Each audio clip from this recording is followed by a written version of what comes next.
اور ہمارے پمفلٹ میں بھی موجود ہے 5B ریسرچ پیپر میں سٹارٹ ہی میں۔ رازدار رسول حذیفہ ابن یمان رضی اللہ تعالیٰ عنہ علیہ السلام کہتے ہیں کہ میں نے خود نبی علیہ السلام کا ایک خطبہ ممبر پر سنا تھا بعد میں آنے والے حکمرانوں سے متعلق، دودھ کا دودھ پانی کا پانی ہو جائے گا، اور یہ ہے بھی رازدار رسول ہیں جنہیں منافقین کے نام بتائے تھے نبی صلی اللہ علیہ وآلہ وسلم نے۔ تو حذیفہ ابن یمان کہتے ہیں کہ نبی علیہ السلام نے فرمایا کہ اللہ تعالیٰ جب تک چاہے گا تم میں نبوت باقی رہے گی، یعنی میرا وجود، اور پھر جب اللہ چاہے گا مجھے اٹھا لے گا، اور پھر میرے بعد خلافت علی منہاج النبوہ قائم ہوگی، اور وہ بھی باقی رہے گی جب تک اللہ چاہے گا، پھر اللہ اس کو بھی اٹھا لے گا۔ اس کے بعد ملکن عاضن، ڈاکٹر سرار صاحب یوں کیا کرتے تھے، کاٹ کھانے والی ملوکیت،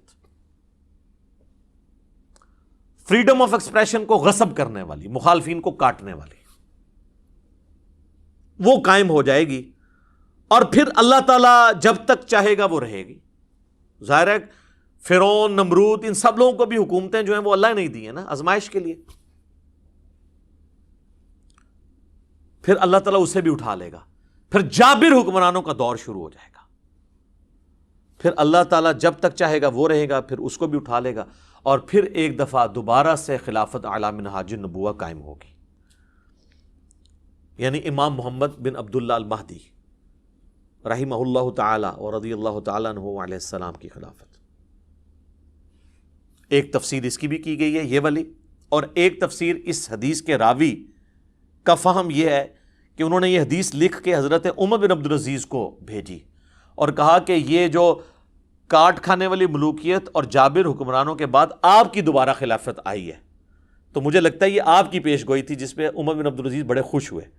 تو اگر یہ بھی مان لیا جائے تو پھر بھی بنو امیہ نہیں بچتی، وہ ساروں کو پچھلوں کو پچھلا رگڑا لگا دیا نا۔ اور پھر ہم کہتے ہیں عمر بن عبدالعزیز جو ہیں وہ پہلے مجدد اسلام کے کیوں ہیں؟ انہوں نے کون سا گند صاف کیا ہے؟ بنو امیہ کا گند۔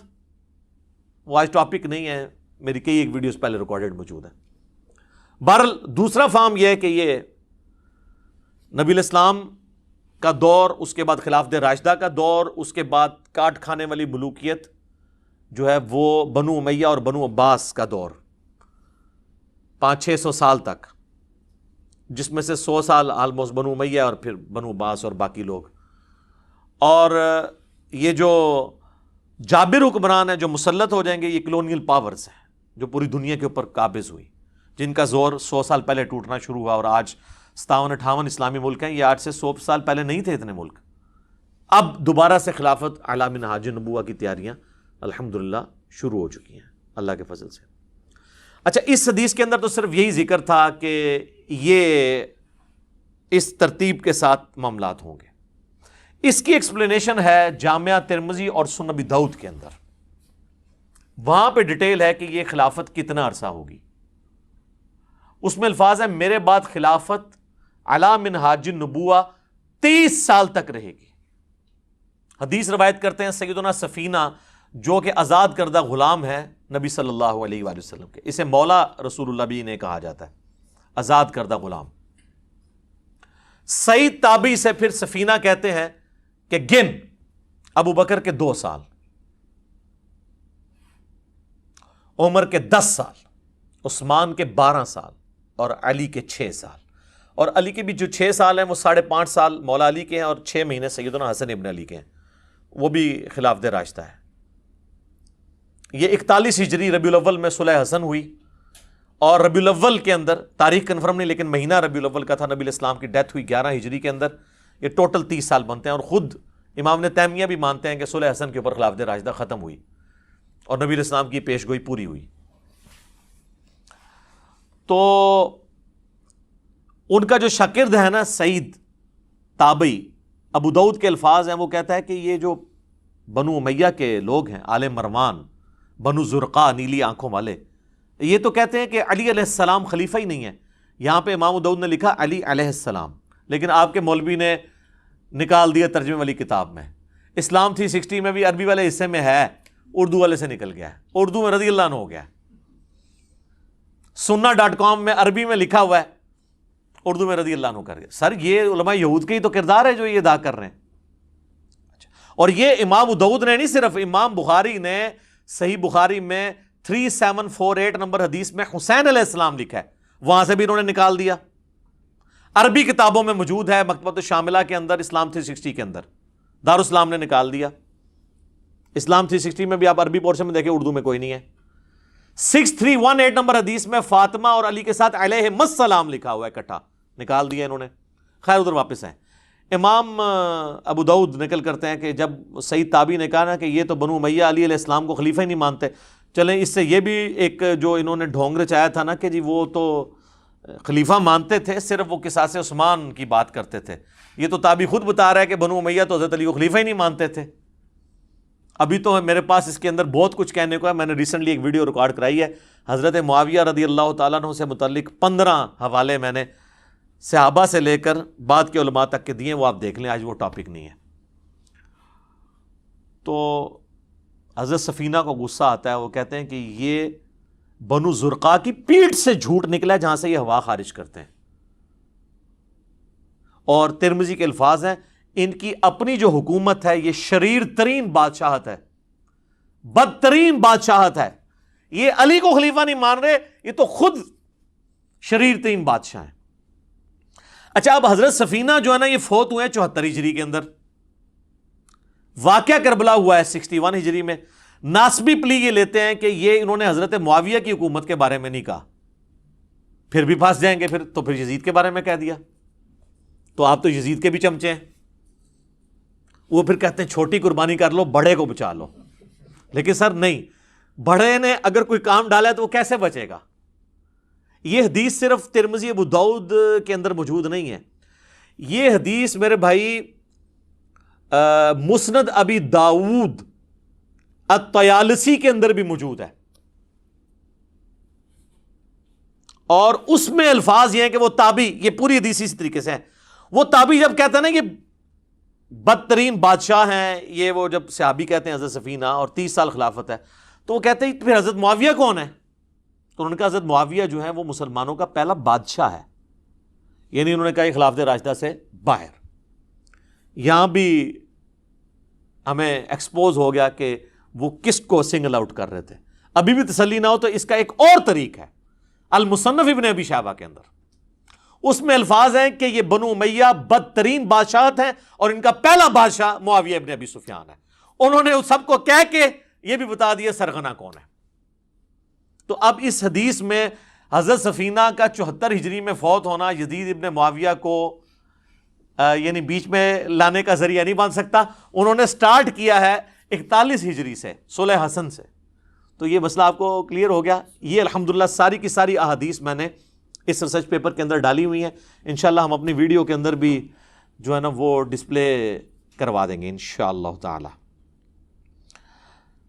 اچھا اب میرے بھائیوں, یہ جو کاٹ کھانے والی ملوکیت ہے اس پہ پھر بولا جائے پھر گھنٹوں چاہیے, تو میں نمونے کے طور پر صرف 3 احادیث کور کروں گا جس سے آپ کو اوورآل ڈاکٹرن کلیئر ہو جائے اس ٹاپک کے اوپر. پہلی حدیث صحیح مسلم کے اندر کتاب الامارہ چیپٹر میں, حکمرانوں والے چیپٹر کے اندر, انٹرنیشنل نمبر کے مطابق 4776, سیدنا عبداللہ بن عمر بن عاص خانہ کعبہ کے سائے میں بیٹھے ہوتے ہیں, دیوار کے ساتھ ٹیک لگا کے, صحابی رسول ہیں. ایک تابعی خانہ کعبہ میں انٹر ہوتا ہے, عبد الرحمن بن عبد رب الکعبہ. تو وہ سنتا ہے کہ حضرت عبداللہ بن عمر بن عاص حکمرانوں کی اطاعت سے متعلق حدیث سنا رہے ہوتے ہیں. تو چپ کر کے سنتا رہتا ہے. اینڈ پہ وہ پوچھتا ہے کہ حضرت کیا آپ نے یہ واقعی رسول اللہ سے یہ بات سنی تھی کہ حکمرانوں کی اطاعت اس طریقے سے ہونی چاہیے؟ تو انہوں نے کہا ہاں, اللہ کی قسم میں نے رسول اللہ کو دیکھا, میرے کانوں نے آپ کی آواز سنی, میرے دل نے آپ کی باتوں کو یاد رکھا. تو انہوں نے کہا اگر یہی بات ہے تو آپ کے چچا کا لڑکا معاویہ بن ابی سفیان, یہ چچا زاد لگتے تھے نا آپس میں, عمرو بن عاص کے بیٹے ہیں نا, تو وہ تو ہمیں کہتا ہے کہ ہم آپس میں ایک دوسرے کو ناحق قتل کریں اور ایک دوسرے کا مال ناحق طریقے سے ہڑپ کریں, حرام خوری بھی اور قتل و غارت بھی.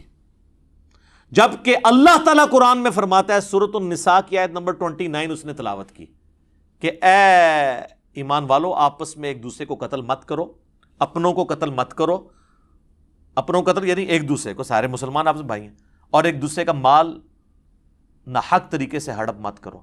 اب یہ بتائیے کہ ہم اللہ کی بات مانیں یا اطاعت امیر کریں؟ اب یہ ایک صحابی کو ایک تابعی نے ایک بہت بڑی بات کر دی، تو انہوں نے نہیں کہا کہ تم رافضیوں والی باتیں کر رہے ہو، تمہیں ایران سے کوئی فنڈنگ ہوتی ہے، نہیں کہا، تھوڑی دیر کے لیے خاموشی اختیار کر لی انہوں نے۔ اب سوچ میں تو پڑ گئے ہوں گے میں کیا کروں، رشتہ داری تو میری نکال رہا ہے، تو پھر انہوں نے سر اٹھا کے کہا کہ معاویہ کی اطاعت کرو ان باتوں میں جس میں وہ اللہ کی اطاعت کے اندر حکم دے، اور جس میں وہ اللہ کی نافرمانی کا حکم دے اس میں اس کی نافرمانی کرو، اور یہی ایٹیچیوڈ ہونا چاہیے۔ بخاری اور مسلم کی متفق علیہ حدیث ہے، مولا علی کہتے ہیں کہ نبی علیہ السلام نے فرمایا کہ خالق کی معصیت میں، اللہ کی نافرمانی میں مخلوق کی کوئی اطاعت نہیں ہے۔ کئی لوگ یہ بھولے بن کے پوچھ رہے ہوتے ہیں نا، جی میری ماں اجازت نہیں دے رہی داڑھی رکھنے کی، تو میں رکھوں یا نہ رکھوں؟ تو وہ نبی علیہ السلام نے فرما دیا ہے کہ اللہ کی اطاعت کے اندر مخلوق کی اطاعت نہیں ہوگی، اور جس بات میں اللہ کی نافرمانی ہو رہی ہوگی وہ آپ نے کام نہیں کرنا، آپ نے مخلوق کی نافرمانی کر دینی۔ تو یہ ایک اوورآل پورا آپ کو پکچر کلیئر کر دے گی۔ ایک اور حدیث، اچھا یہ تینوں کی تینوں حدیثیں صحیحین میں، بلکہ ابھی تک آپ دیکھ رہے ہیں ساری مشہور کتابوں سے۔ دوسری حدیث صحیح بخاری میں 4108، تحکیم کے بعد جب حضرت معاویہ رضی اللہ تعالیٰ عنہ مدینہ شریف آتے ہیں، یہ فتح الباری میں پورا اس کا سیاق و سباق موجود ہے کہ کس موقع پہ ہوا۔ تو بخاری کے الفاظ ہیں کہ حضرت معاویہ وہاں پہ ایک خطبہ دیتے ہیں، اور سیدہ حفصہ جو حضور علیہ السلام کی زوجہ اور ہماری ماں ہیں ام المؤمنین، وہ اپنے بھائی عبداللہ بن عمر سے کہتی ہیں کہ جاؤ، حضرت معاویہ آئے ہیں اور وہ خطبہ دے رہے ہیں، تم جا کے خطبے میں شریک ہو، یہ نہ ہو کہ تمہاری غیر موجودگی کو کچھ اور ہی سمجھ لیا جائے کہ کچھ سازش ہو رہی ہے۔ تو وہ چلے گئے۔ اس سے یہ بھی پتا چلا کہ وہ جانا نہیں چاہتے تھے، تبھی بھیجنا پڑا نا، ظاہر ماں بھی تھی، ام المومنین ہونے کی وجہ سے وہ بڑی بہن بھی تھی۔ عبداللہ بن عمر جب وہاں پہنچے تو حضرت معاویہ نے خطبے میں بات کرتے ہوئے کہا کہ تم میں سے جس کو اس امر خلافت کی خواہش ہے نا، تو وہ اپنا سینگ اٹھائے، اپنا سر اٹھائے، میں اس کے باپ سے بھی زیادہ خلافت کا حقدار ہوں۔ اب یہ باتیں چپ کر کے حضرت عبداللہ بن عمر سنتے رہے، یہاں تک تو کلیئر نہیں کہ انہوں نے کس کو یہ ٹونٹ کروائی ہے، لیکن اسی حدیث میں آگے آتا ہے کہ حبیب بن مسلمہ تابعی کہتے ہیں کہ جب مجمع چھٹ گیا تو میں نے عبداللہ بن عمر سے کہا کہ حضرت آپ نے معاویہ کو اسی وقت کیوں نہیں جواب دیا؟ تو پتہ چل گیا وہ کس کے باپ کو کہہ رہے تھے۔ سیدنا عمر کی توہین وہ شخص کر رہا ہے کہ جو حضرت عمر کے دور میں رومن امپائر گری، اس رومن امپائر میں شام میں انہوں نے حکومت قائم کی ہے، اور وہ محنتیں کن کی ہیں؟ حضرت عمر کی۔ تو جن لوگوں کو ابو بکر اور عمر کا لحاظ نہ ہو، انہوں نے مولا علی کا لحاظ کہاں سے کرنا ہے؟ سیدھی سی بات ہے۔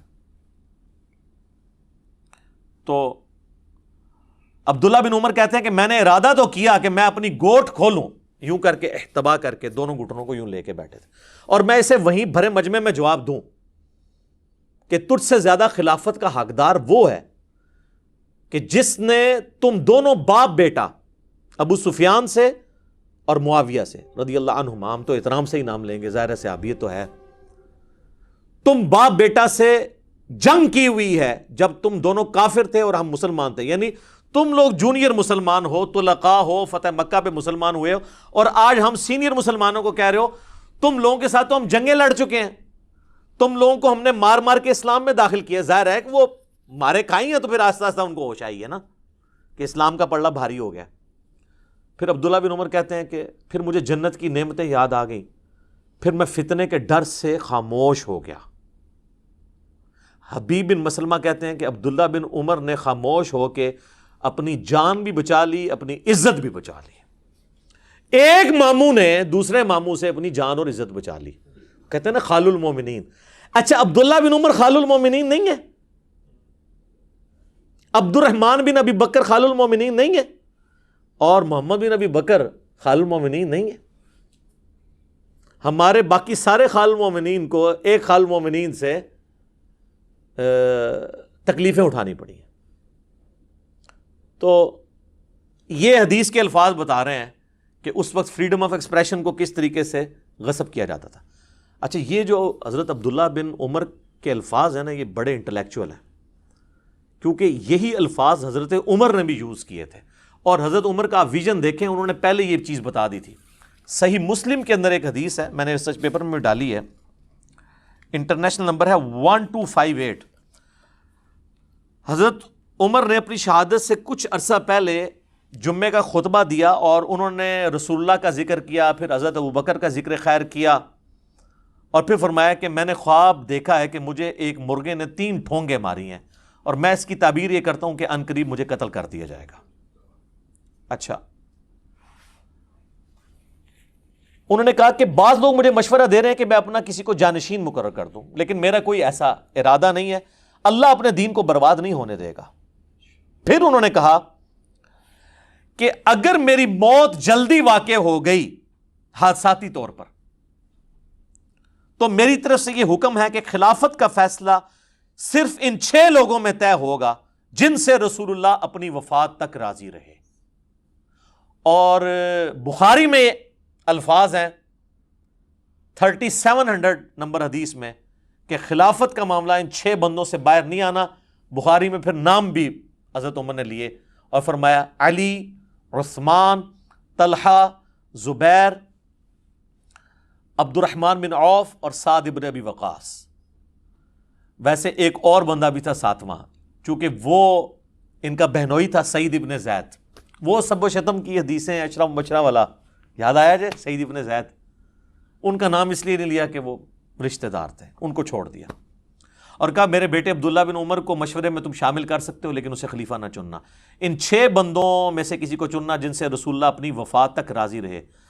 تو آج ہم ہوتے تو ہم پوچھتے کہ پھر ہمیں وہ بھی بتا دیں جن سے حضور وفات کے وقت ناراض تھے. آپ کو تو کہنا چاہیے سب سے ہی راضی رہے, یہ کہتے ہیں نا سر ہر چیز میں اشارے موجود ہیں. ابھی تو یہ بات ختم نہیں ہوئی. پھر حضرت عمر کہتے ہیں, مسلم کے الفاظ ہیں کہ اگر تم دیکھو کہ ان 6 لوگوں کی خلافت میں کوئی تام کر رہا ہے تو سمجھ لینا کہ یہ وہی لوگ ہیں کہ جن کو میں نے اسلام کی خاطر اپنے ہاتھوں سے مارا ہے اور یہ اسلام کے دشمن اور کافر ہیں. یہ الفاظ ہیں. ادھر عبداللہ بن عمر نے کہا نا کہ تمہیں تو ہم نے مار مار کے مسلمان کیا ہے, اور یہاں حضرت انہوں نے اپنے باپ کے الفاظ ریپیٹ کیے. تو عبداللہ بن عمر نے اپنے باپ کے مشن کو ہی آگے لے کر چلے, لیکن وہ سامنے نہیں بات کی, بعد میں کی. ظاہر ہے پھر سر حسین ابن علی اور ابن عمر میں تو فرق ہوگا نا. ان کی نیچر جو ہے وہ ذرا پیسو تھی, ان کی ایکٹیو تھی, ایکسٹروورٹ تھے. تیسری حدیث بھی صحیح بخاری میں ہے 4827. اور سر یہ آپ کو میں یعنی to cut the story short, میں یعنی امیر شام کے دور کے اندر آپ کو 2 مثالیں پیش کی. اب ان کے بالکل دور اینڈ ہونے والا ہے, چونکہ میں نے تو آنا ہے ان کے صاحبزادے کی طرف, لیکن یہ تو ناانصافی ہے کہ صاحبزادے کے پیچھے باقیوں کو چھپا دیا جائے. یہ کام تو ہم نہیں کر سکتے. 4827 نمبر حدیث ہے صحیح بخاری کے اندر, اور یہ حدیث المستدرک للحاکم میں بھی موجود ہے. یہ حدیث سنن نسائی الکبریٰ کے اندر بھی موجود ہے, اور یہ حدیث تفسیر ابن کثیر کے اندر سورۃ الاحقاف پارہ نمبر 26 کی آیت نمبر 17 نمبر کی آیت کے کانٹیکسٹ میں اس کے سارے طرق جمع ہیں مختلف کتابوں سے. اور فتح الباری میں بھی ابن حجر اسقلانی نے صحیح بخاری 4827 نمبر کے انڈر وہ سارے کے سارے طرق جمع کیے ہیں جو میں اب بیان کرنے لگا ہوں. پہلے صرف میں بخاری کے الفاظ بتاتا ہوں, پھر باقی کتابوں کے بھی. بخاری کے الفاظ ہیں کہ مروان بن حکم جو کہ حضرت معاویہ کی طرف سے رضی اللہ تعالیٰ عنہ گورنر تھا حجاز کا, اس نے مسجد نبوی میں خطبہ دیتے ہوئے حضرت معاویہ کے بیٹے یزید کا ذکر خیر کرنا شروع کر دیا. اور اس میں حدیث کے الفاظ ہیں تاکہ حضرت معاویہ کے بعد اس کی بیعت پہ لوگوں کو آمادہ کیا جائے. وہی جو ہمارے حکمران بھی کرتے ہیں, امت کے وسیع تر مفاد میں میرے عزیز ہم وطنوں، وہ ساری باتیں وہی والی. اور انہوں نے کہا کہ بھئی اللہ تعالیٰ نے ہمارے امیر المومنین کو یہ بات سجھائی ہے، وہ چاہتے ہیں کہ اپنے بعد اپنے بیٹے کو خلیفہ نامزد کر دیں. تو بخاری کے الفاظ ہیں وہاں پہ عبد الرحمن بن ابی بکر، حضرت ابوبکر صدیق کے بیٹے کھڑے ہوئے، اور یہ وہ بیٹا ہے جو حضرت عائشہ کا سگا بھائی ہے اس اعتبار سے کہ باپ اور ماں بھی کامن ہے. اور امام بخاری ذرا شریف النفس آدمی تھے، انہوں نے صرف اتنا لکھا کہ عبد الرحمن بن ابی بکر کھڑا ہوا اور انہوں نے کچھ کہہ دیا. وہ کیا کہا وہ ہم آپ کو بعد میں بتاتے ہیں. آگے بخاری کے الفاظ چلتے ہیں کہ مروان بن حکم نے کہا پکڑو اس کو. تو پتہ چل گیا کوئی چوبے والی بات کی. تو حضرت عبد الرحمن بن ابی بکر جو ہے وہ چونکہ مسجد نبوی میں بیٹھے ہوئے تھے، فوراً سے حجرہ عائشہ میں داخل ہو گئے اپنی بہن کے پاس. تو اب ظاہر ہے کہ سیدہ عائشہ کی تو کوئی توہین اس طریقے سے نہیں کر سکتا تھا. تو اس کا غصہ نہیں ٹھنڈا ہوا. مروان بن حکم نے باہر سے ہی کہا کہ او ابو بکر کے بیٹے، وہ تیرے بارے میں قرآن میں آیت نازل ہوئی ہے سورہ الاحقاف کی آیت نمبر 17 کہ یہ کہتا ہے کہ میرے ماں باپ مجھے کہتے ہیں کہ مرنے کے بعد زندہ کیا جائے گا، اللہ کے حضور پیش ہونا ہے. تو یہ تو اگلے لوگوں کی سٹوریاں ہیں. ابو بکر کے بیٹے تو ہی ہے، یہ تو ہی وہ کافر ہے جس کے بارے میں یہ آیت نازل ہوئی. نعوذ باللہ. اسی لیے سورہ احقاف کی تفسیر میں ابن کثیر کو یہ حدیث لانی پڑی ہے. اور امام بخاری نے بھی سورہ احقاف کی تفسیر والا جو چیپٹر ہے نا اس کے اندر یہ حدیث لی ہے. یہ کہتے ہیں شان نزول بتائیں. اے لو لبو ہوں شان نزول، شان نزول کا تمہیں بڑا شوق ہے نا، آگے پیچھے سیاق و سباق بھی بتائیں، سلف کا فام بھی بتائیں، فام لے لو سارے. تو بخاری کے الفاظ ہیں حضرت عائشہ کو غصہ آیا، انہوں نے اندر سے کہا کہ آل ابی بکر کے بارے میں کوئی آیت قرآن کی نازل نہیں ہوئی ہے سوائے جو میری برات میں سورۃ النور نازل ہوئی جب ان کے اوپر جھوٹی تہمت لگائی گئی. بخاری کی حدیث ختم. لیکن یہ حدیث المستدرک للحاکم میں، سنن نسائی الکبریٰ کے اندر، طبرانی کے اندر، اور فتح الباری میں شرح میں یہ ساری ابن حجر نے جمع کی. اور سب سے بڑھ کر آپ ہر بندے کے پاس تفسیر ابن کثیر سافٹ کاپی آپ ڈاؤن لوڈ کر لیں، موجود ہے. سورہ احقاف پارہ نمبر 26 آیت نمبر 17 کی تفسیر میں انہوں نے سارے طرق ایک جگہ جمع کر دیے، کوئی آپ کو ڈھونڈنے نہیں پڑنے. تو اب آپ فیلنگ دا بلینک سنیں. وہ جو ہے نا کہ مروان نے جو خطبہ دیا تو اس خطبے میں یہ بھی الفاظ تھے کہ ہمارا امیر المومنین اپنے بیٹے کو بنانا چاہتا ہے. تو ابو بکر نے بھی تو عمر کو بنایا ہی تھا نا. تو حضرت عمر کو ابو بکر کے بیٹے تھے. تو پھر ظاہر ہے کہ ابو بکر کے بیٹے کو تو غصہ آنا تھا نا کہ نام تو میرے باپ کا لے رہا ہے اور مثال کتنی غلط فٹ کر رہا ہے.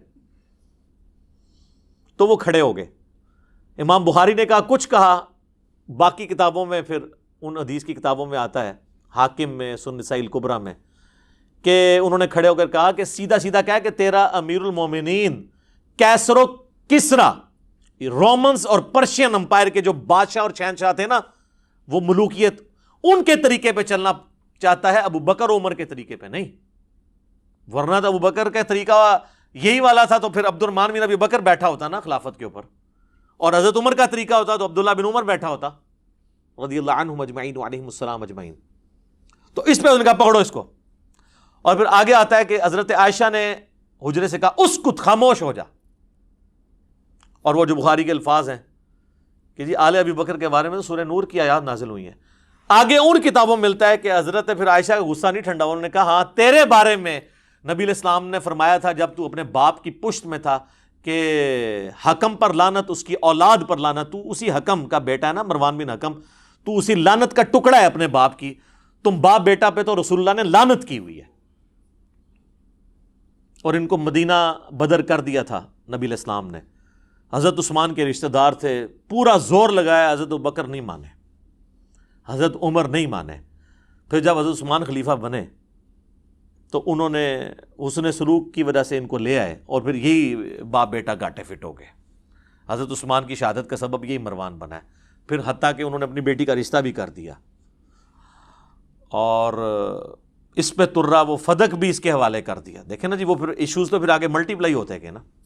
بہرحال آج کی ڈیٹ میں سمجھتا ہوں سیدنا عثمان کی مظلومانہ شہادت ان کی اجتہادی خطاؤں کا کفارہ ہے. انشاءاللہ اللہ کے حضور وہ پاک صاف ہو کے اٹھے ہیں، کیونکہ ان کی نیکیاں ان کی اجتہادی غلطیوں پر بھاری ہیں.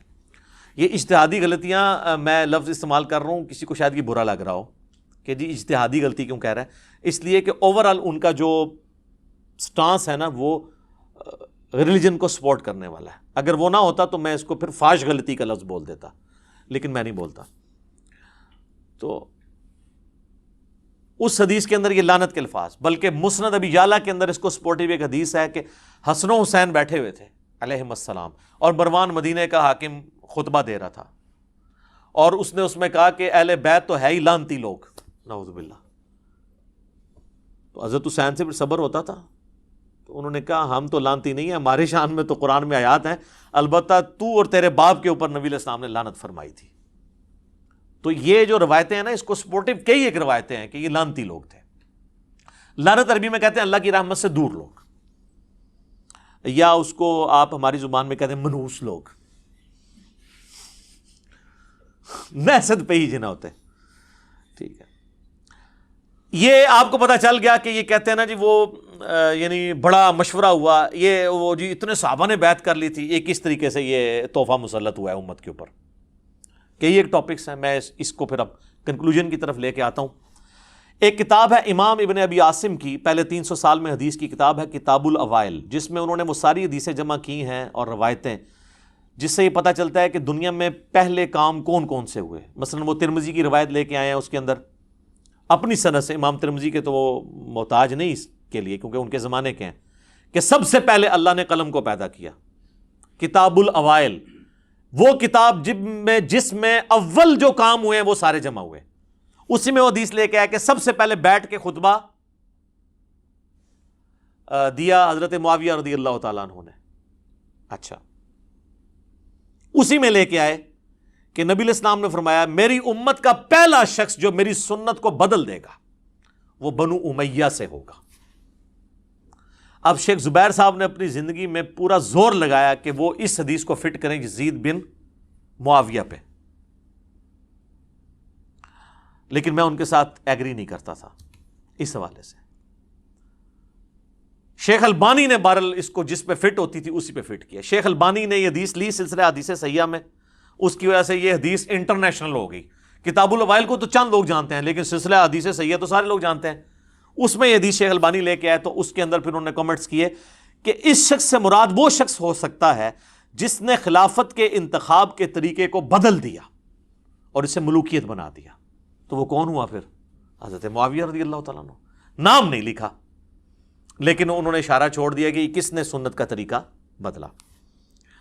اچھا, انہی چیزوں کو سپورٹیو پھر کئی ایک حدیثیں ہیں. صحیح بخاری میں حدیث ہے, سیدنا ابو ہریرہ کہتے ہیں کہ میں نے نبی صلی اللہ علیہ وآلہ وسلم سے 2 پیالے لیے, ایک تو میں نے تمہیں ظاہر کر دیا یعنی شریعت کا علم, دوسرا اگر میں تمہارے سامنے ذکر کروں تو میری شہرک کاٹ دی جائے. وہ صوفیاء کہتے ہیں وہ علم لدنی تھا. تو حضرت ابو ہریرہ تو کسی سلسلے میں نہیں آتے, کو بات وہ کریں کو فٹ بھی بیٹھتی ہو, پھر آپ کے تو تصوف کے سلسلے وہاں سے جانے چاہیے.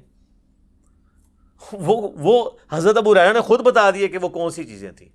ان کا تعلق دین کے افعال کے ساتھ نہیں تھا بلکہ شخصیات کے ساتھ تھا. جس طرح حذیفہ ابن یمان کو نبی صلی اللہ علیہ وآلہ وسلم نے صحیح بخاری میں آتا ہے کہ منافقین کے نام بتائے تھے. کن منافقین کے؟ جو صحیح مسلم میں آتا ہے کہ جنہوں نے نبی علیہ السلام کے اوپر قاتلانہ حملہ کیا تھا غزوہ تبوک سے واپسی پہ, جن کے بارے میں وہ مسلم کی اسی حدیث 7035 میں کہ میرے صحابہ میں 12 منافقین ہیں, ان میں 8 ایسے ہیں ان کی پشت کے اوپر ایک دوبیلا پھوڑا نکلے گا اور اس سے ان کی موت ہوگی. جو میں نے نہیں آپ کو بتانا کہ کس کس کی موت دوبیلا پھوڑے سے ہوئی ہے, یہ اپنے علماء سے پوچھ کے چلیں. ٹھیک ہے, تو اس بخاری کی حدیث میں آتا ہے کہ حضرت ابو ہریرہ کہتے ہیں دوسرا میں ظاہر کر دوں تو میری گردن کاٹ دو. اب اس کی ایکسپلینیشن صحیح بخاری کے اندر ہی موجود ہے. تابعی کہتے ہیں سعید بن عمر, وہ کہتے ہیں میں مسجد نبوی میں بیٹھا ہوا تھا اور حضرت ابو ہریرہ رضی اللہ تعالیٰ عنہ اور مروان بن حکم یہ دونوں مسجد نبوی میں موجود تھے, کیونکہ مروان بن حکم گورنر تھا اور جب کبھی وہ جاتا تھا تو حضرت ابو ہریرہ کو اپنی جگہ گورنر مقرر کر کے جاتا تھا. لیکن یہ نہیں ہے کہ حضرت ابو ہریرہ ان کے کوئی اعلی کار بنے تھے, وہ سچائی کرتے تھے. میرا پچھلے دنوں ایک کلپ ریکارڈ ہوا ہے انس بن مالک شیعہ, آپ دیکھ لیں, اس میں میں نے انس بن مالک اور ابو ہریرہ کا دفاع کیا ہے. تو وہ کہتا ہے کہ جی میں بیٹھا ہوا تھا, مروان بن حکم, حضرت ابو ہریرہ بھی. تو حضرت ابو ہریرہ نے کہا مجھے صادق اور مصدوق نے یہ فرمایا تھا, سچے نے اور جس کی تصدیق کی گئی, کہ میری امت کی ہلاکت خاندان قریش کے نوجوان لڑکوں کے ہاتھ میں ہوگی. اب وہ ڈائریکٹ تو نہیں کہہ سکتے تھے بنو امیہ یا بنو مروان، وہ تو مسند ابی یعلا کے اندر موجود ہے حدیث. حضرت ابو ہریرہ ہی روایت کر رہے ہیں کہ نبی علیہ السلام نے اپنی وفات سے چند دن پہلے خواب دیکھا کہ بنو حکم کے جو بندر ہیں وہ میرے ممبر کے اوپر کود رہے ہیں، اور پھر وفات تک حضور کو مسکراتے ہوئے نہیں دیکھا گیا. یعنی آپ اتنے دکھی ہوئے، آپ کو بتا دیا گیا تھا کہ آپ کے ممبر پہ یہ مسلط ہو جائیں گے.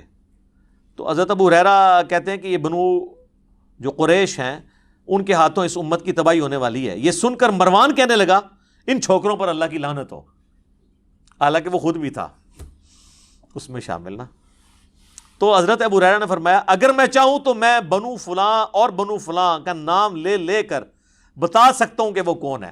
ظاہر ہے وہی تھا نا حکمران، تو اب وہ نام لیتے تو پھر حضرت ابو ہریرہ بھی شہادت کے درجے پہ پہنچتے نا. تو وہ انہوں نے آخری درجہ اڈاپٹ کیا، اور یہ جائز ہے. یہ بعض لوگ جو تان کرتے ہیں نا حضرت ابو ہریرہ کے اوپر، بھئی آپ حضرت ابو ہریرہ کو حسین بن علی تو نہ سمجھیں.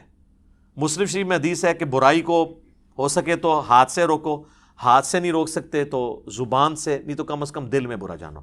تو یہ حضرت ابو ہریرہ درمیان کے درجے میں تھے، زبان سے بھی کچھ بیان کیا اور دل میں تو ظاہر ان کو برا سمجھتے تھے.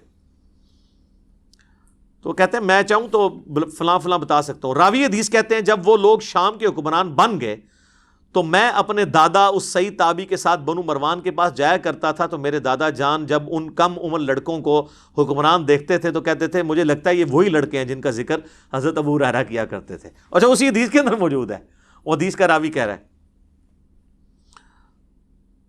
اور آپ بہتر جانتے تھے، یعنی وہ ان کا پوتا کہتا ہے سعید تابعی بہتر جانتے تھے کہ یہی وہ لوگ ہیں جن کے بارے میں. اسی کو سپورٹیو حدیث صحیح مسلم میں حضرت ابو ہریرہ کہتے ہیں کہ نبی علیہ السلام نے فرمایا تھا کہ قریش کا یہ قبیلہ میری امت کی اینٹ سے اینٹ بجا دے گا. قریش کا قبیلہ کون سا؟ بنو امیہ. تو نبی علیہ السلام سے صحابہ نے پوچھا کہ یا رسول اللہ آپ ہمیں کیا حکم دیتے ہیں؟ تو آپ نے فرمایا کہ میں امت کو یہ حکم دیتا ہوں کاش میری امت ان سے الگ رہے، اس سسٹم کا حصہ نہ بنے. لیکن یہ امت کی بدقسمتی ہے کہ اس سسٹم کا حصہ بنی. تو یہ میرے بھائیوں آپ کو یعنی پتہ چل گیا یہ لونڈے کون تھے، یہ بنو امیہ ہی کے تھے. ایون یہ جو ابن حجر اسقلانی نے فتح الباری میں انہی احادیث کی شرح کے اندر لکھا ہے کہ ان لونڈوں میں پہلا لونڈا جو ہے وہ یزید ابن معاویہ ہے. اب میرے بھائیوں اس کو میں کنکلوڈ کرتا ہوں. آخر میں یزید ابن معاویہ کے دفاع کے اندر جو کچھ وہ باتیں کرتے ہیں اور اس کے کچھ کالے کرتوت، 3 کالے کرتوت اس کے بتاؤں گا، اور 7 دوزخ کے دروازوں کی نسبت سے. سورہ ہجر میں ہے نا کہ دوزخ کے دروازے 7 ہیں. 7 جھوٹے دفاع جو بڑے بڑے کیے جاتے ہیں نا یزید کے بارے میں، وہ میں مختصراً کور کروں گا. اگرچہ میں پہلے کر چکا ہوں. اچھا میں یہاں پہ آپ کو ضمناً بتا دوں، کربلا کو آپ نے سمجھنا ہے تو 20 گھنٹے کم از کم چاہیے، یا آپ ڈائریکٹ اس پمفلٹ کو آپ پڑھ لیں. میری 3 نشستیں ضرور دیکھیں. مجلس نمبر 28، مجلس نمبر 63 اور مجلس نمبر 80، یہ 3 مجالس آپ دیکھ لیں. اور چوتھا ایک لیکچر ہے جس میں 100 کوسچنز ہیں، علی الاحسن نقوی نے مجھ سے 1 to 1 کیے ہیں، 157 A اور B. تو یہ آپ کو سارے معاملات انشاءاللہ تعالیٰ کلیئر ہو جائیں گے. اور یہ نہ سمجھیے گا یہ کوئی آج کا موضوع ہے، یہ شروع سے ہمارے ائمہ ڈسکس کرتے رہے ہیں. المصنف ابن ابی شیبہ میں باقاعدہ آخری چیپٹر ہے جنگ جمل صفین اور نہروان کے اوپر، الگ سے چیپٹرز موجود ہیں. یہ کہتے ہیں نا سلف کا فہم دکھائیں کہ اس کو موضوع بنایا ہو. بھائی امام ابن ابی شیبہ جو بخاری مسلم کے استاد ہیں، اور مسلم میں 1500 حدیثیں ابن ابی شیبہ سے لی ہیں امام مسلم نے. انہوں نے چیپٹر باندھے ہیں جنگ جمل صفین اور نہروان کے اوپر، اور وہ چیپٹر ہم نے اپنی ویب سائٹ کے اوپر اپلوڈ کیا ہوا ہے ریسرچ پیپر نمبر 5C کے عنوان سے. وہ آپ دیکھ سکتے ہیں. 187 احادیث اور آثار اس میں جمع کیے ہیں. اور یزید کے اوپر تو چند بڑے محدثین میں سے محدث جن کی ابن تیمیہ بھی تعریف کرتے ہیں. اگر ابن تیمیہ کسی کو سنی مان رہا ہے تو اب سنیت کا سرٹیفکیٹ تو اور کسی سے لینے کی ضرورت نہیں ہے. اور امام مان رہا ہے ان کو، ابن کثیر بھی، امام زہبی بھی. وہ ہیں امام ابن جوزی المتوفا 597 ہجری. یہ شیخ عبد القادر جیلانی المتوفا 561 ہجری کے شاگرد بھی ہیں ابن جوزی، اور یہ فوت ہوئے 597 میں. انہوں نے کتاب لکھی ہے الرد علی المتعصب العنید المانع من ذم یزید، یہ اس سرکش اور ضدی کا رد ہے جو یزید کی مذمت کرنے کو منع کرتا ہے۔ ان کے زمانے میں ایک ناصبی تھا عبد المغیث، تو اس کے رد میں ابن جوزی نے ایک کتاب لکھی، الحمدللہ اس کا اردو ترجمہ بھی ہو چکا ہے کئی سال پہلے ہماری ویب سائٹ کے اوپر بکس والے پورشن میں، ادر بکس میں آپ جائیں تو 9 نمبر پہ یہ بک ہے، ڈاؤن لوڈ کریں، 160 پیجز ہیں، اردو میں ترجمہ ہوا ہے، دیوبندیوں نے کیا ہے، شاہ نفیس اکیڈمی سے شائع ہوا ہے، اور وہ شاہ نفیس رحمہ اللہ تعالیٰ بڑے حسینی منہج کے تھے، جن کی ہم نے منقبت بھی ابو بکر عمر عثمان و علی کی شان میں پڑھوائی تھی، انہوں نے اس کا ترجمہ کروایا تھا۔ پی ڈی ایف آپ کو مل جائے گا، 160 صفحے ہیں، اس میں سے پہلے 80 صفحے تمہیدن ہیں، یزید کو پورے کا پورا انہوں نے احادیث کی کتابوں میں ننگا کیا ہے، اور اگلے جو 80 صفحے ہیں وہ کتاب کا ترجمہ ہے، اور یقین کریں وہ آپ پڑھیں، انہوں نے کوئی لحاظ نہیں کیا ابن جوزی نے، حتیٰ کہ انہوں نے حضرت معاویہ رضی اللہ تعالی عنہ کے پیچھے جو یزید کو چھپایا جاتا تھا انہوں نے اس کے اوپر بھی اپنا قلم نہیں روکا، اور انہوں نے بڑے سخت باتیں کی ہیں جو میں یہاں کرنے کی ضرورت نہیں سمجھتا۔ وہ لوگ کہتے تھے نا جی ان کے بارے میں ہادی اور مادی والی روایت ہے، حالانکہ وہ روایت ہی فٹ نہیں بیٹھتی، میرا یوٹیوب پہ کلپ بھی دیکھ لیں کہ حضرت معاویہ ہادی اور مادی تھے۔ تو اس پہ پھر ابن جوزی نے کامنٹس کیے ہیں کہ اس کے پیچھے تم یہ کہو گے وہ جو کچھ کریں گے وہ ٹھیک ہوگا، اور پھر ضروری نہیں ہوتا کہ نبی علیہ السلام جو بھی دعا کریں وہ قبول ہو۔ تو ڈھکے چھپے الفاظ میں انہوں نے بہت کچھ لکھا ہے، وہ آپ پڑھ لیں، ابن جوزی۔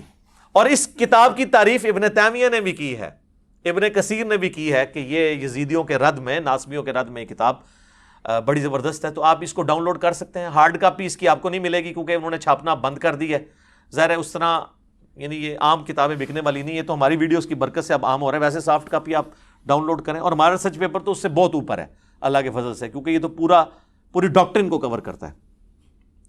تو وہ ابن جوزی کی کتاب آپ پڑھیں گے تو آپ کو پتہ چل جائے گا۔ باقی میں نے اس پمفلٹ کے اندر بھی کور کیا ہے کہ 3 اس کے سیاہ کارنامے جو بڑے بڑے ہیں نا، جو تاریخ کی کتابوں میں نہیں، بخاری مسلم کے اندر رپورٹ ہوئے ہیں۔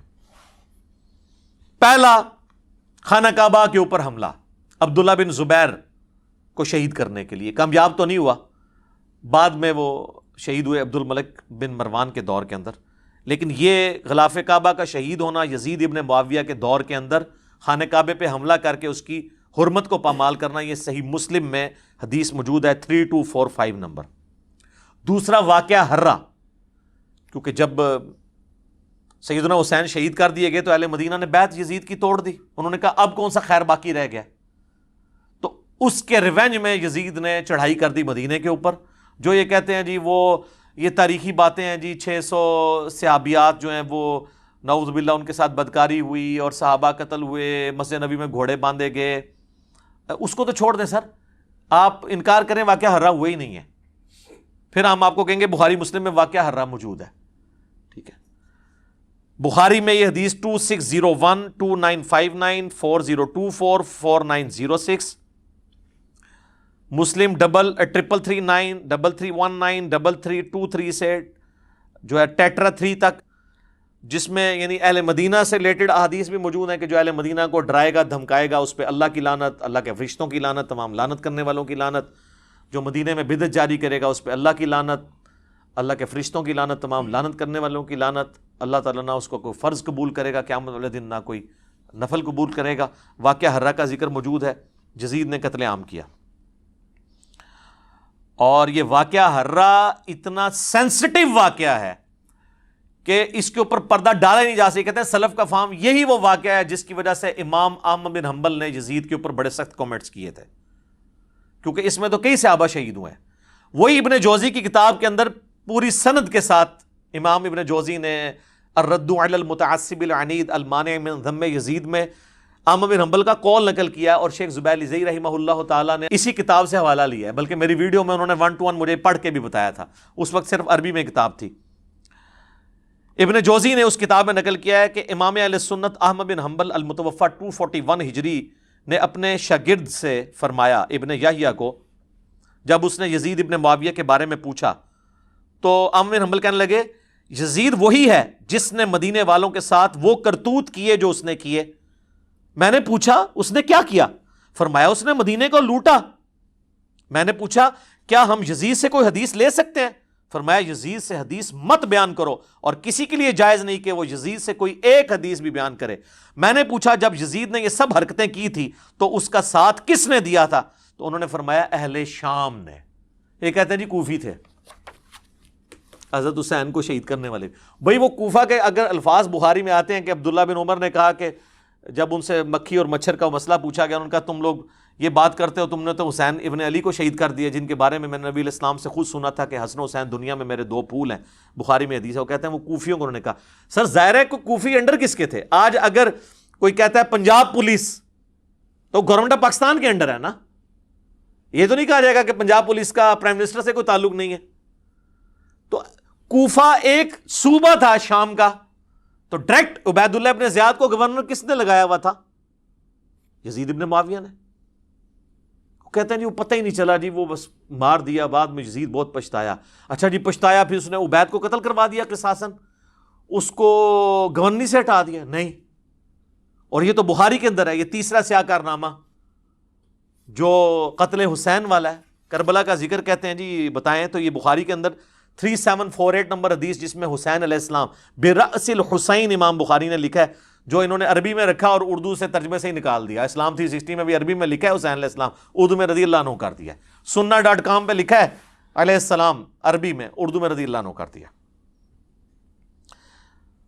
تو یہ بخاری میں کربلا کا ذکر اس حوالے سے موجود ہے، ترمذی میں بھی ہے، ترمذی میں 3778 ہے کہ جب حسین ابن علی کا سر کاٹ کر عبید اللہ ابن زیاد کے سامنے تشت میں لایا گیا، والعیاذ باللہ تعالی، اللہ کی لعنت ہو، تمام فرشتوں کی لعنت، تمام لعنت کرنے والوں کی لعنت، جن لوگوں نے حسین ابن علی کے ساتھ یہ سب کچھ کیا، آمین۔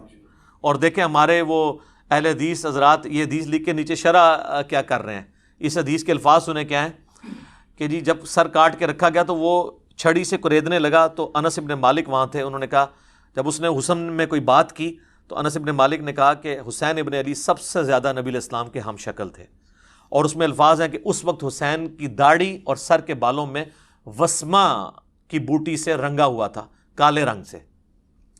ظاہر حضور علیہ السلام کی بھی داڑھی وفات تک کالی رہی ہے، تو حضرت حسین کی تو نہیں رہی، وہ رنگتے تھے۔ اس کی شرح اہل حدیث نے نیچے کی ہے کہ یہ وسما ایک بوٹی ہے جو بالکل کالا تو نہیں کرتی، ڈارک براؤن کرتی ہے، حالانکہ یہ بھی غلط لکھا ہے، وہ کالا کرتی ہے۔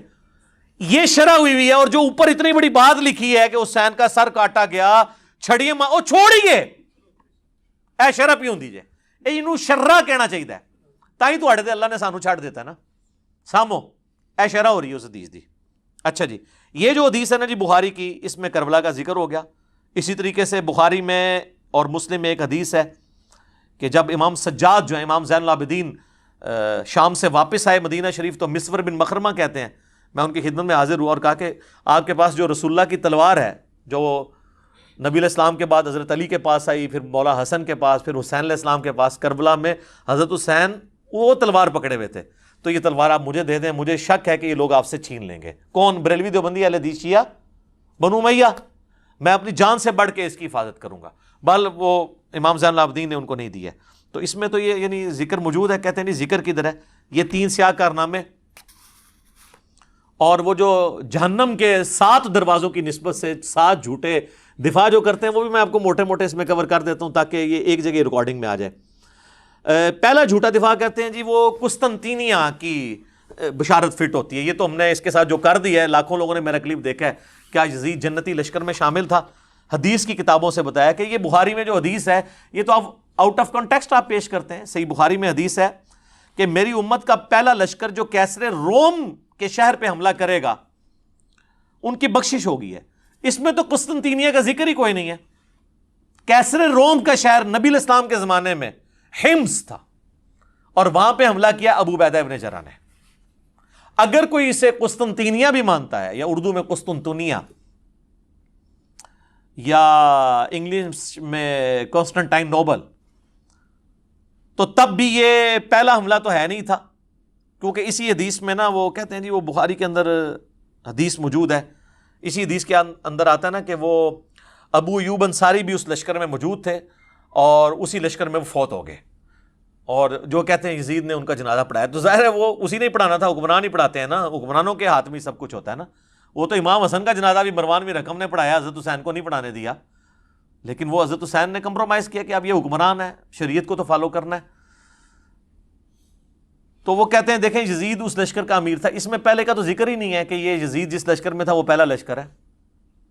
وہ اب آپ سنیں, یہ بخاری سے جو حدیث پیش کرتے ہیں نا ابو ایوب انصاری والی, یہ 1186 ہے.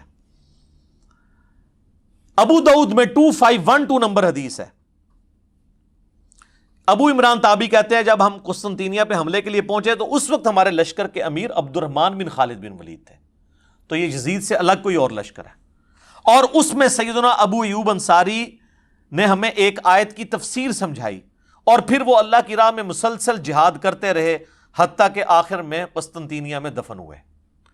تو قسطنطینیہ پہ جو پہلا حملہ ہوا, اگر یہ 2 حملے بھی مانے جائیں, ویسے اس سے بھی پہلے ایک حملہ ہوا ہے, پھر بھی اگر یہ حملہ بھی پہلے مانا جائے تو حضرت خالد بن ولید کے بیٹے نے حملہ کیا ہے, کیونکہ اس میں ابو ایوب انصاری زندہ ہیں. اور بخاری میں جس حملے کا ذکر ہے جس میں یزید ابن معاویہ تھا, اس میں ابو ایوب انصاری 54 ہجری میں فوت ہوئے ہیں. وہ آخری حملہ تھا. ویسے اس کے بعد بھی حملے ہوئے ہیں, وہ تو پھر ہوتے رہے ہیں, حتیٰ کہ جا کے یہ سلطان محمد فاتح نے آ کے فتح کیا ہے, جو آپ ارطغرل دیکھ رہے ہیں آج کل.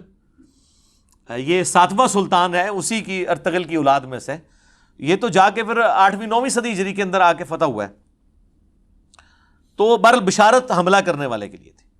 تو یہ تو فارغ ہوا ان کا دفاع. دوسرا کہتے ہیں جی یزید جی تابعی ہے. اس پہ میں وہ الیاس گھمن صاحب والا جواب دوں گا, انہوں نے بڑا پیارا جواب دیا. انہوں نے کہا تابعی کہتے ہیں اتباع کرنے والے کو, صحابی صرف صحبت سے ہو جاتا ہے, لیکن تابعی کسی صحابی کی صحبت سے نہیں ہوتا جب تک وہ صحابہ کا پیروکار نہ ہو. تو انہوں نے کہا کہ یزید ابن معاویہ تو تابعی ہے ہی نہیں ہے, کیونکہ انہوں نے اتباع تو صحابہ کی نہیں ہے. ایسے بہت پیارا جواب دیا ہے, زبردست. انہوں نے کہا تابعی تو ہوتا ہے اتباع کرنے والا, اس کے تو سارے کرتوت ہی برے ہیں. اچھا, تو اگر یہ تابعی ہے تو پھر سر حجاج ابن یوسف صحابہ کا قاتل, وہ بھی تابعی ہوا پھر. اور خوارج کلمہ گو اہل قبلہ تو تھے, وہ بھی سارے تابعین ہوئے. یہ سب فراڈ ہے. اس طریقے سے نہیں ہوتا کہ آپ چیزیں بنانا شروع کر دیں. اور اسی میں وہ حدیث بھی لیتے ہیں ترمذی سے کہ نبی علیہ السلام فرمایا جس نے مجھے دیکھا اسے آگ نہیں چھوئے گی, جس نے اس کو دیکھا اسے آگ نہیں چھوئے گی, جس نے اس کو دیکھا. وہ کہتے ہیں دیکھیں صحابہ تابعین تبع تابعین تک یہ چیز جاتی ہے تو سارے بخشے ہوئے. تو سر جتنے بڑے بڑے کذاب قسم کے احادیث میں راوی ہیں نا, زیادہ تر وہ قانوناً تابعین کے اندر موجود ہیں. خوارج بھی اس کے اندر آ جائیں گے تو ساروں کو بشارت ہوگی. پھر وہ کہیں گے نہیں. اب حجاج ابن یوسف کا تو دفاع کر نہیں سکتے, کہ مسلم شریف میں حدیث ہے کہ بنو ثقیف کے اندر ایک ظالم اور ایک کذاب پیدا ہوگا, اور اسما بنت ابی بکر کہتی ہیں کہ ظالم حجاج تو ہے. تو جب حجاج کو اسما بنت ابی بکر کہہ رہی ہیں تو ان کو آگے سے حجاج کو کہنا چاہیے تھا نہیں میں تو تابعی ہوں, میرے پہ تو آگ حرام ہے. اسما یہ آپ کیا باتیں کر رہی ہیں, آپ دیکھیں آپ صحابی ہیں, میں نے آپ کو دیکھ لیا, میں ابھی تابعی ہو گئی ہوں, آگ ختم ہو گئی. وہ ایڈی گل حجاج نو بھی سمجھ سی جی ناسبیر نہیں سمجھ کہ ایویں نہیں کوئی ہو جاتا تابعی تے ویکھ لیا. اچھا جی, تیسرا وہ کہتے ہیں جی حضرت علی کا جو بیٹا ہے محمد بن حنفیہ, جو حنفیہ نامی ایک عورت جس سے شادی کی تھی حضرت علی نے سیدہ فاطمہ کی وفات کے بعد, ان سے پیدا, وہ کہتے ہیں وہ تو بڑی تعریف کرتا تھا یزید ابن معاویہ کی. اچھا جی کدھر لکھا ہے, کس حدیث میں؟ نہیں ان کی باتیں حدیثوں میں, وہ کہتے ہیں وہ ابن کثیر میں, جسے عربی میں البدایہ والنہایہ کہتے ہیں, اس میں موجود ہے. ہاں جی دکھائیں, دکھا نہیں آپ کو سکتے, وہ اس قابل ہی نہیں دکھائیں, کیونکہ اس میں محمد بن حنفیہ کے پاس عبداللہ بن مطیع صحابی آتے ہیں. محمد بن حنفیہ تابعی ہے, عبداللہ ابن مطیع صحابی وہ ہے جسے گھٹی حضور نے خود دی ہوئی ہے, جونیئر صحابہ میں سے صلی اللہ علیہ وآلہ وسلم رضی اللہ تعالیٰ عنہ. اور وہ کہتے ہیں محمد بن حنفیہ سے کہ آپ کیوں چپ کر کے بیٹھ گئے ہیں, آپ کا بھائی حسین قتل ہو گیا ہے اس یزید کی وجہ سے, تو آپ اس کے خلاف کھڑے ہوں, قیام کریں.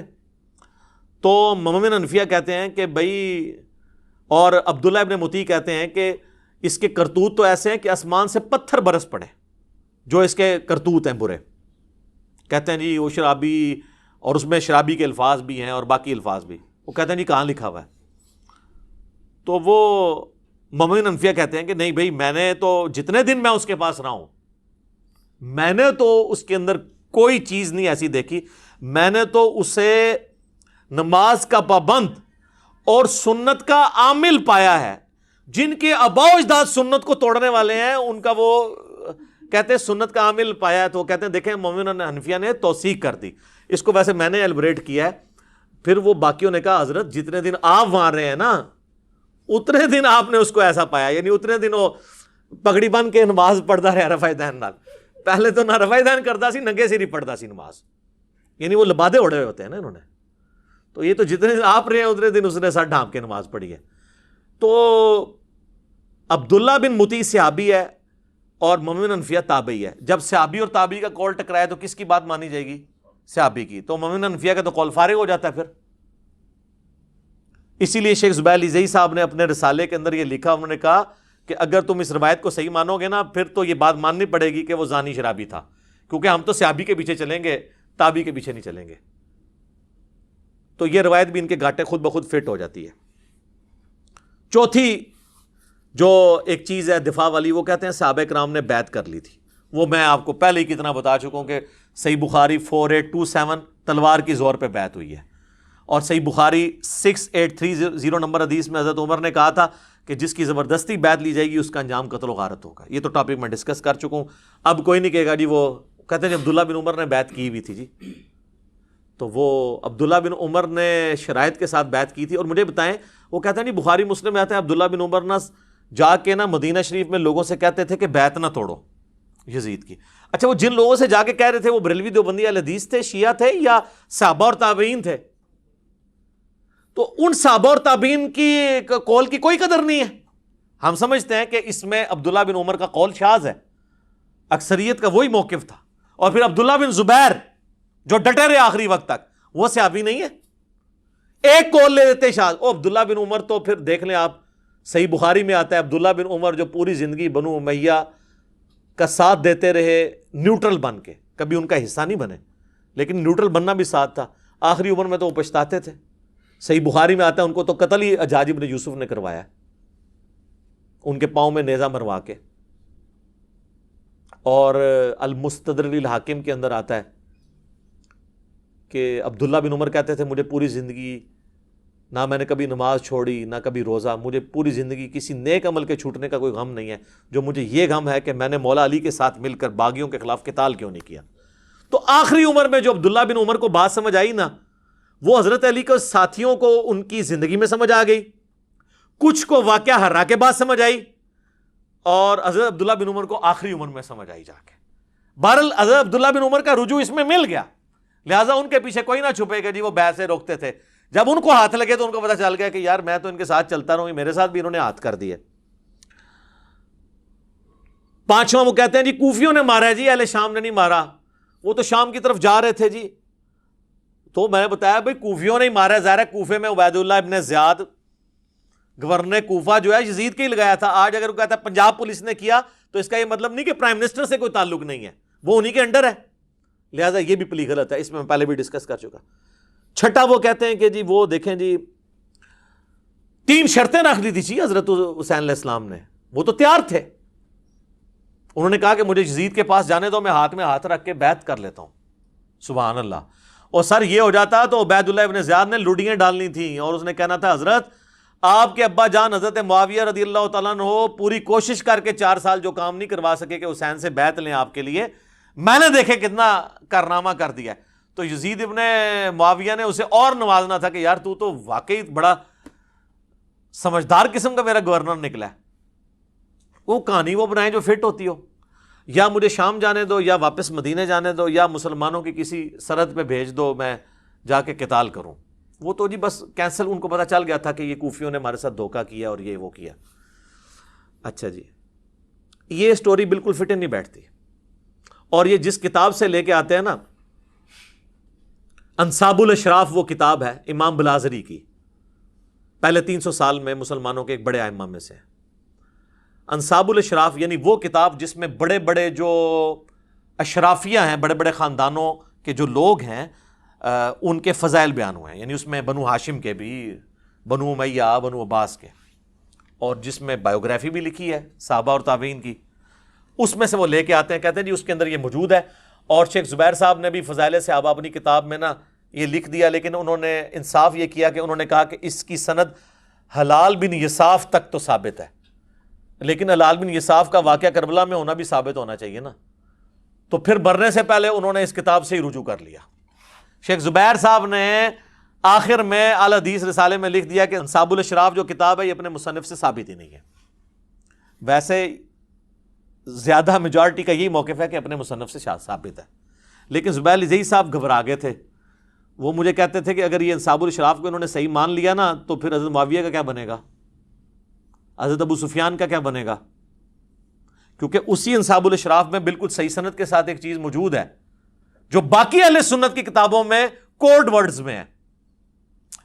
مسند البزار میں بھی ہے اور مجموع الزوائد میں بھی ہے. امام حیثمی جو ابن حجر اسقلانی کے استاد ہیں انہوں نے بھی لیا کہ نبی علیہ السلام کے سامنے سے ایک اونٹ گزر رہا تھا. آپ نے فرمایا کہ اونٹ پہ بیٹھے ہوئے پہ بھی اللہ کی لعنت, اس کی مہار پکڑنے والے پہ بھی اللہ کی لعنت, اس کو ہانکنے والے پہ بھی اللہ کی لعنت. یہ حدیث ختم. اس حدیث سے کون سی خدمت ہوئی ہے پتہ ہی نہیں کہ کون ہوا, کیا ہوا, کس وجہ سے لعنت ہوئی. مسند البزار اور مجموع الزوائد میں یہ دوری روایت ہے. لیکن انصاب الاشراف میں ان 3 بندوں کے نام ہیں, وہ میں کوڈ ورڈز میں آپ کو بتا دیتا ہوں. اونٹ کے اوپر امیر شام کے والد محترم بیٹھے ہوئے تھے. اونٹ کی مہار امیر شام کے ہاتھ میں تھی. امیر شام میں یزید کو نہیں کہہ رہا, ان کے والد کو کہہ رہا ہوں. اور ہانکنے والے امیر شام کے بھائی تھے. جو مسند البزار اور مجموع الزوائد میں لکھا ہے کہ اونٹ بیٹھے ہوئے پہ بھی لعنت, ہانکنے والے پہ بھی لعنت, مہار والے پہ بھی لعنت. تو شیخ زبیر صاحب کہتے تھے پھر اس روایت کو بھی صحیح ماننے, تو انہوں نے کہا حضرت معاویہ کو بچانے کا, ابو سفیان کو بچانے کا رضی اللہ عنہما طریقہ یہ ہے کہ اس کتاب سے اعلان برات کر. اب اس میں اور بھی بہت ساری روایتیں ہیں, ٹھیک ہے. یزید کے آباء و اجداد کے تابوت آگ میں ہیں, وہ ہم نہیں بیان کرتے آپ سے, ٹھیک ہے. اور بھی کافی ساری چیزیں. تو اس کتاب سے انہوں نے جان چھڑا لی کہ چھوڑو ہے. تو لہٰذا آندہ کو 3 شرائط والی بتایا نا, ان کو 3 شرائط والی کتاب مننی ہے اور اس طریقے نال ادھوری سند نہ مننی ہے نے. تو مصنف ابن ابی شیبہ میں جو روایت ہے کہ حضرت عمر نے نعوذ باللہ دھمکی لگائی حضرت فاطمہ کو کہ میں تیرے گھر کو آگ لگا دوں, تو وہ ہم کیا کہتے ہیں کہ وہ زید بن اسلم جو ہے وہ حضرت عمر کا غلام جو ہے وہ اس وقت موجود ہی نہیں تھا وہاں پر جب یہ واقعہ ہوا تھا. وہ تو حضرت عمر کی غلامی میں بعد میں آئی. یہ سند منقطع ہے. تو اگر منقطع روایتوں کو حلال بن انصاف کو ماننا ہے تو پھر آپ یہ بھی چیزیں ماننا شروع کر دیں. تو یہ ان کا ایک تھا. اور آخری دفاع ان کا پتہ کیا ہوتا ہے, وہ چھوڑو جی یہ باتیں نہیں کرنی چاہیے. پہلے مقابلہ کرتے رہتے ہیں, جب بالکل ان کو سمجھ آتی ہے نا اوہ یہ کیا ہو گیا, تو پھر وہ آنکھیں بند کر لیتے ہیں, جی یہ باتیں کرنی نہیں چاہیے. تو یہ جو اتنی دیر سے آپ ہمارے ساتھ بحثیں کر رہے تھے, یہ کیوں کر رہے تھے؟ یہ آج پوری دنیا میں جو باتیں شروع ہوئی ہیں میں نے کروائی ہیں.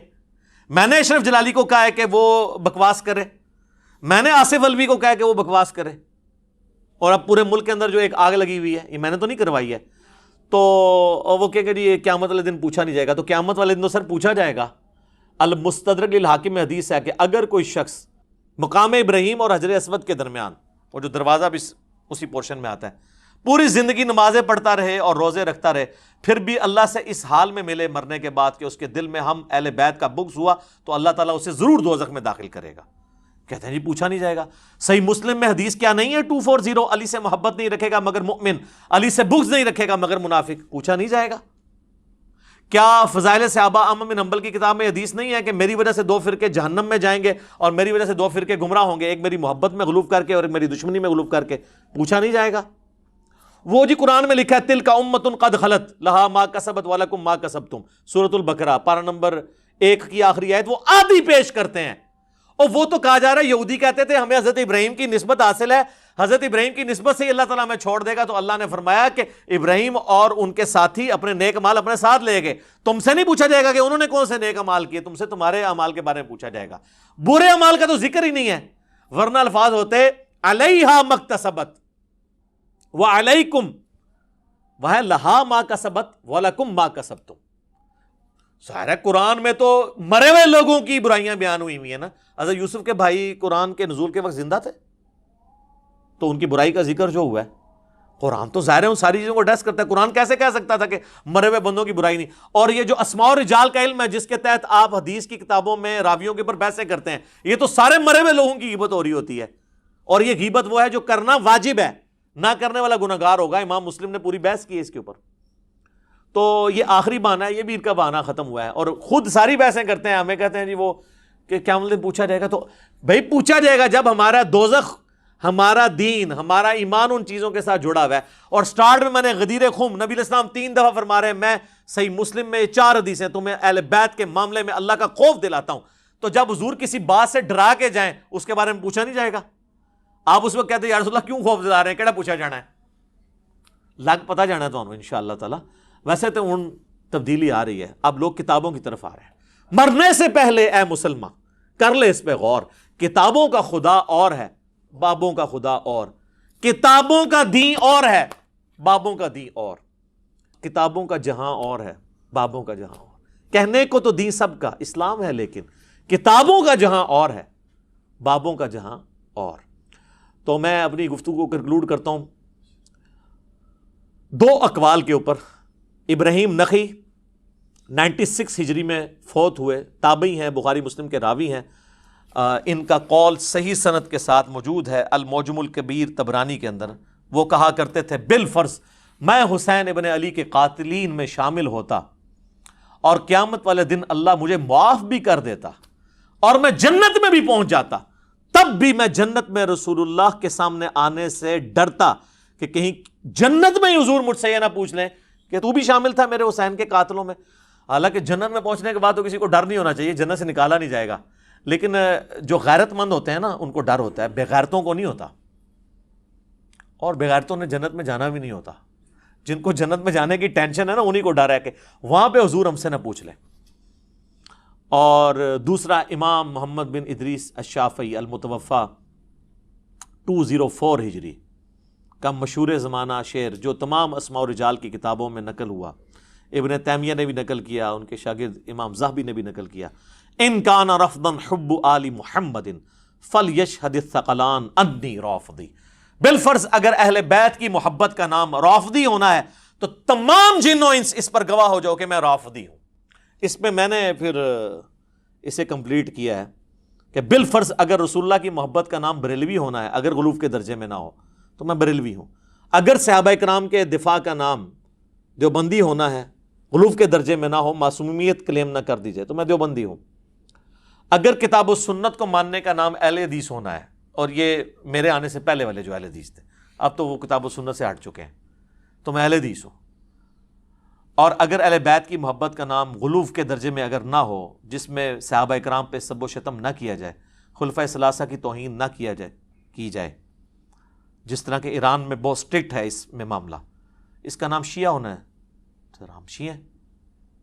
تو یہ صرف سمجھانے کے لیے، میں تو جو ہوں آپ کو پتہ ہے کیا کہ نام ہے بابی، نام ہے بابی، میں ہوں مسلم علمی کتابی.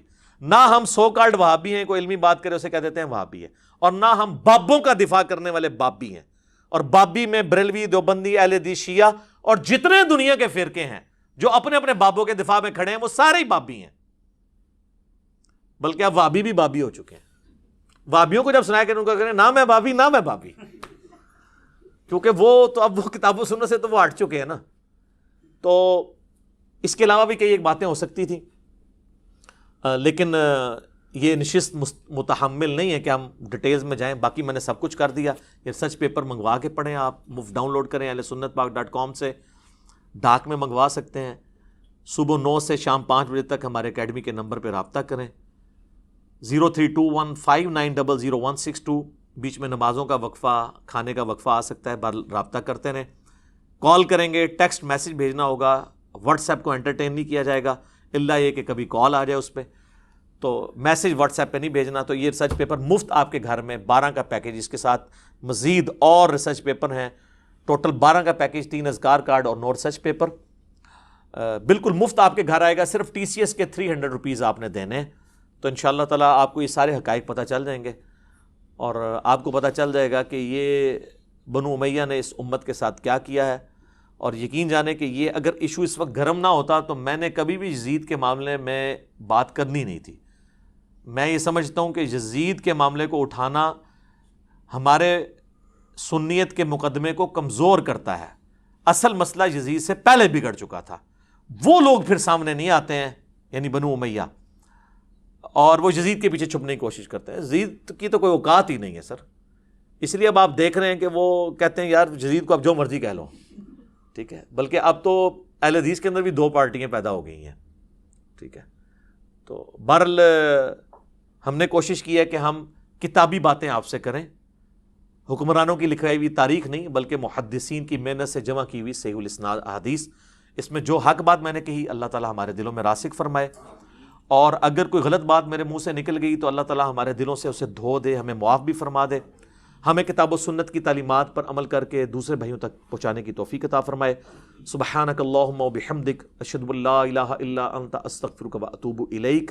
صلاۃ بر محمد و آل محمد، اللہم صلی علی محمد و علی آل محمد و اصحابہ و ازواجہ و اہل بیتہ اجمعین الی یوم الدین، وما علینا الا البلاغ المبین. جزاکم اللہ خیر.